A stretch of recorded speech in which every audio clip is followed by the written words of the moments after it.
Class 10th क्या आप भी केमिस्ट्री से परेशान हो, नहीं समझ आ रहा कैसे फिनिश करें? तो आज चैप्टर नंबर 1 को हम अगले 10 मिनट में पूरी तरीके से फिनिश कर देंगे, जिसके बाद आपका कॉन्फिडेंस इंक्रीज होगा। What's up class 10, welcome back to your own channel Madhav की पाठशाला 9th and 10th। तो सबसे पहले हम बात करते हैं chemical reaction, a reaction in which a chemical change is done. मतलब कोई भी रिएक्शन जिसमें केमिकल चेंज होता है उसको हम कहते हैं केमिकल रिएक्शन।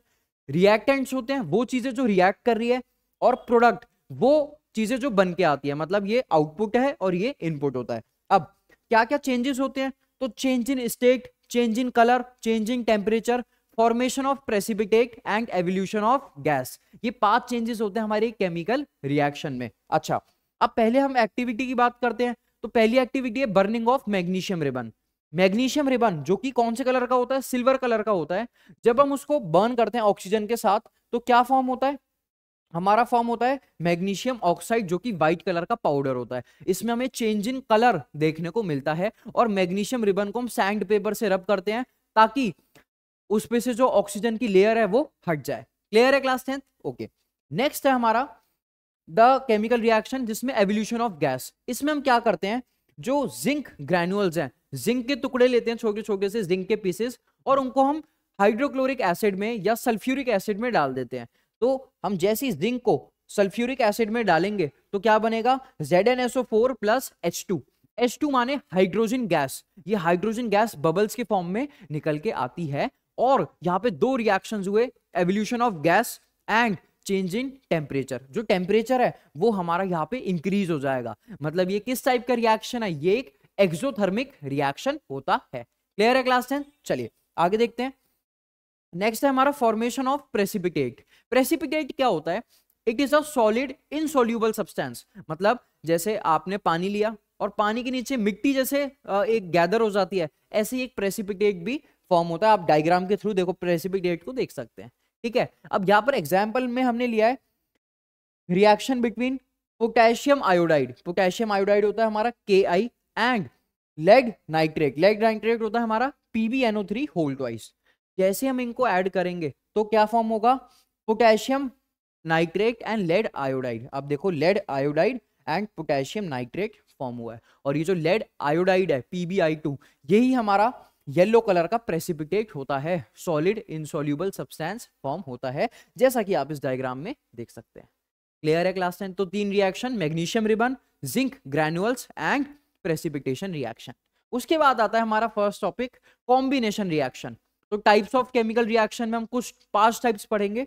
कॉम्बिनेशन रिएक्शन जिसमें 2 रिएक्टेंट्स कंबाइन करके एक सिंगल प्रोडक्ट बनाते हैं। जैसे Mg प्लस O2 क्या बना दिया? MgO। C plus O2 CO2। ये सारे होते हैं हमारे कॉम्बिनेशन रिएक्शन। क्लियर है?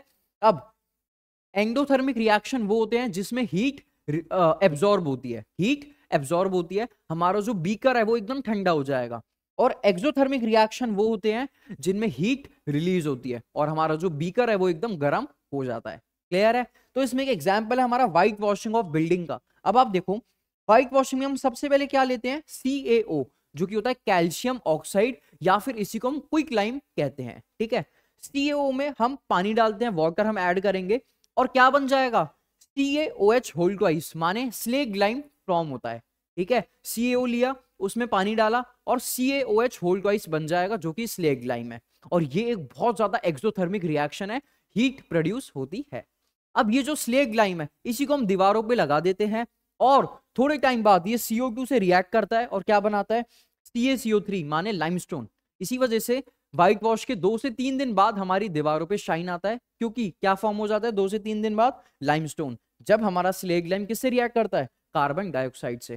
क्लियर है क्लास 10th? तो ये है हमारा व्हाइट वॉशिंग ऑफ बिल्डिंग। 100% आपको इस इक्वेशन को लर्न रखना है। चलिए, combination reaction, 2 reactant combine to form a single product. Next होता है हमारा decomposition reaction. When a single reactant breaks down to form 2 और मोर प्रोडक्ट। मतलब एक ही रिएक्टेंट डीकंपोज हो गया, ब्रेक हो गया है ना, किसकी वजह से? या तो हीट की वजह से, या इलेक्ट्रिसिटी की वजह से, या फिर लाइट की वजह से। क्लियर है? तो सबसे पहला आता है हमारा थर्मल डीकंपोजिशन। थर्मल मतलब हीट की वजह से अगर कोई सब्सटेंस ब्रेक हो रहा है। तो इसमें एग्जांपल है हमारे पास फेरस सल्फेट क्रिस्टल्स का। कौन से क्रिस्टल? फेरस सल्फेट क्रिस्टल, आप लोग डायग्राम देख सकते हैं, ग्रीन कलर के क्रिस्टल्स होते हैं। इक्वेशन क्या होती है, FeSO4 इंटू 7H2। जैसे हम इनको हीट करेंगे तो FeSO4 प्लस 7H2 बनेगा, और जब हम FeSO4 को हीट करेंगे तो Fe2O3 plus SO2 plus SO3, ये हमारा क्या है, आयरन ऑक्साइड, ये सल्फर डाइऑक्साइड और सल्फर ट्राइऑक्साइड। इनकी बहुत ही पंजेंट स्मेल होती है, बहुत ही गंदी स्मेल होती है।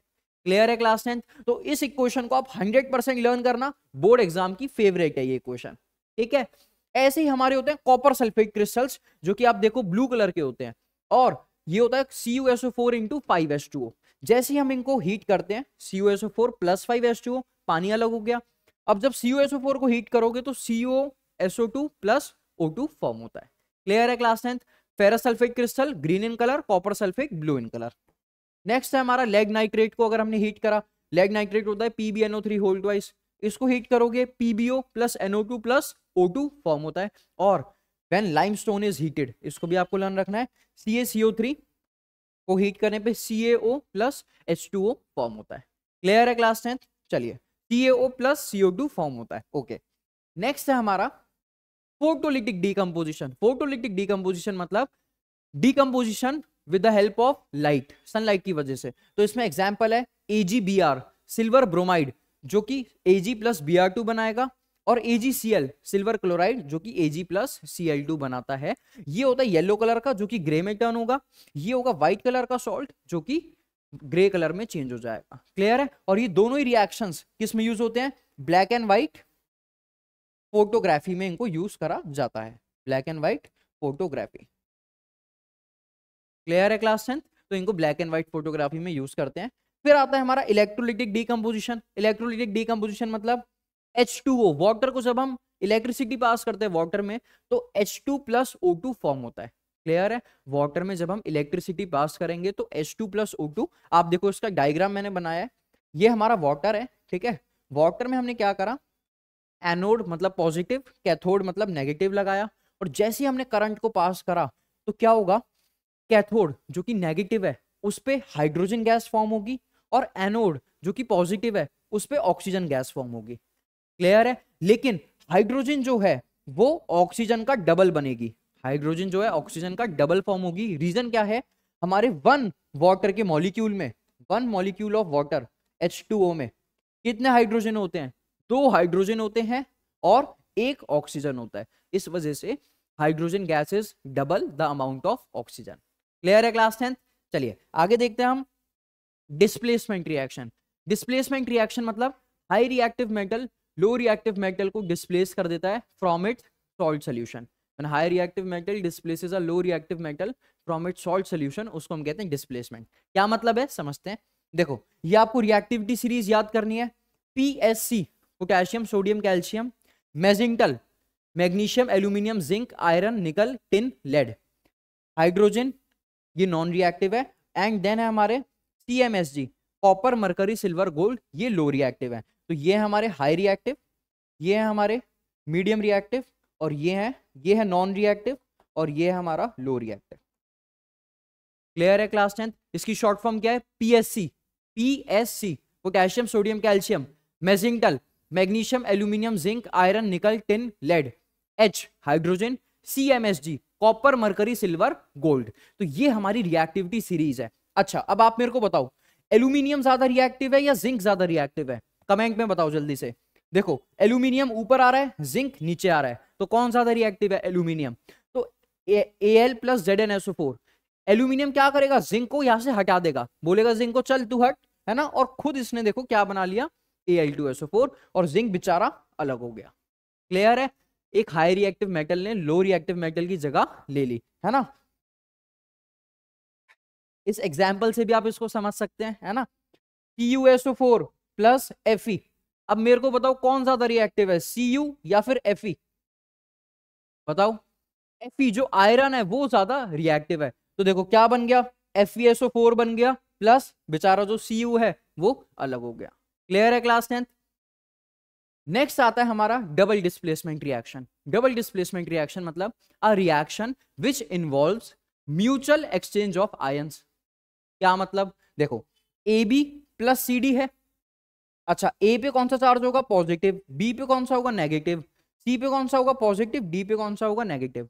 तो ये आपस में चेंज कर लेंगे, ए वाला डी के साथ आ जाएगा, है ना, पॉजिटिव नेगेटिव, और ये वाला इसके साथ आ जाएगा। क्लियर है? क्या बना लिया? AD plus BC. इसका एक एग्जाम्पल देखते हैं। Na2SO4 sodium sulphate plus barium chloride क्या बना लेगा?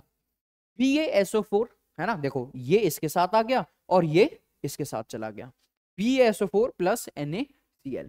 तो ये जो है हमारा एक व्हाइट कलर का प्रेसिपिटेट फॉर्म होगा। क्लियर है? Every precipitation reaction is a type of double displacement reaction. हमने पढ़ा था ना प्रेसिपिटेट, तो जो भी प्रेसिपिटेशन रिएक्शन है वो एक तरीके का डबल डिस्प्लेसमेंट रिएक्शन होता है। और एक और चीज, जो भी हमारा डिस्प्लेसमेंट रिएक्शन है वो सारे एक्सोथर्मिक होते हैं, और जो भी हमारे डीकंपोजिशन रिएक्शंस है ये सारे हमारे एंडोथर्मिक होते हैं, क्योंकि ये एनर्जी को एब्जॉर्ब कर रहे हैं। क्लियर है? तो ये सारे एंडोथर्मिक है और डिस्प्लेसमेंट रिएक्शन हमारा एक्सोथर्मिक है। ठीक है, हीट रिलीज करता है ये।